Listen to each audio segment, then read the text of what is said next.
আমি জুলাই মাহত আৰু এটা আমি এডভাৰটাইজ ওলাব খুজিছোঁ য'ত 22,776টা পোষ্ট থাকিব।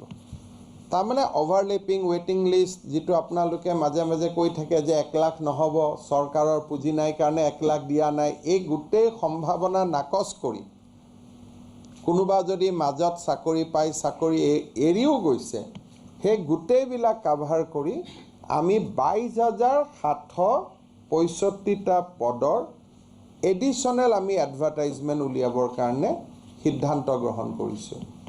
তাৰ বিভাগ কেইটা হ'ব, অসম ৰাজ্যিক বিদ্যুৎ পৰিষদৰ 3টা কোম্পানীত 2,500 পোষ্ট, যিটো নতুন বিজ্ঞাপন ওলাব জুলাই মাহৰ শেষ সপ্তাহত।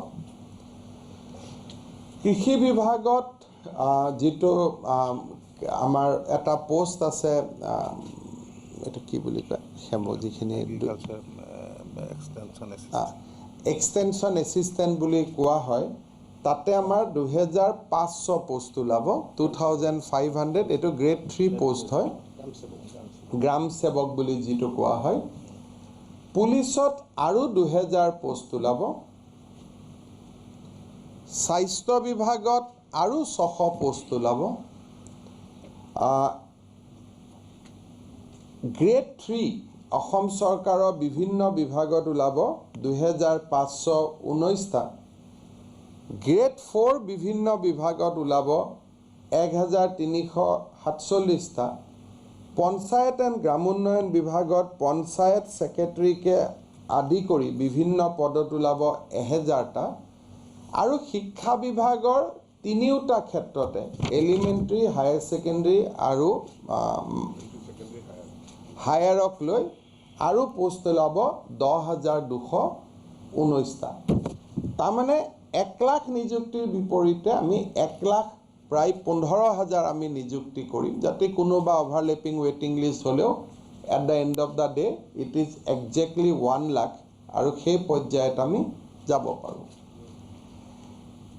আজি আমি এই সাংবাদিক মেলৰ জৰিয়তে যি 44,703 গৰাকী প্ৰাৰ্থী উত্তীৰ্ণ হ'ল তেখেতসকলক 25 তাৰিখে খানাপাৰাত নিযুক্তি পত্ৰ ল'বলৈ আমি এই সাংবাদিক মেলৰ জৰিয়তে আটাইকে নিমন্ত্ৰণ জনাইছোঁ। অমিত শ্বাহ ডাঙৰীয়া 3 বাজিৰ পৰা 3:30 বজাত আহি সভা অংশগ্ৰহণ কৰিব।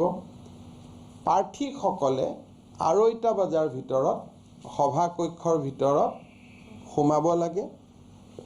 মিটিং 1-1.5 ঘণ্টা সময় চলিব।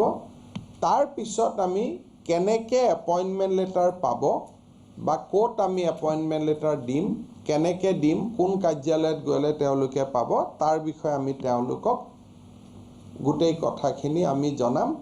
কিছুমানে যাতে পিছত আমাৰ অসুবিধাৰ সন্মুখীন নহয়, গতিকে সকলো প্ৰাৰ্থীয়ে সেই সভাখনৰ শেষ নোহোৱালৈকে বিশেষকৈ গোটেই কথাখিনি শুনাটো অত্যন্ত প্ৰয়োজনীয়। গতিকে মই প্ৰাৰ্থী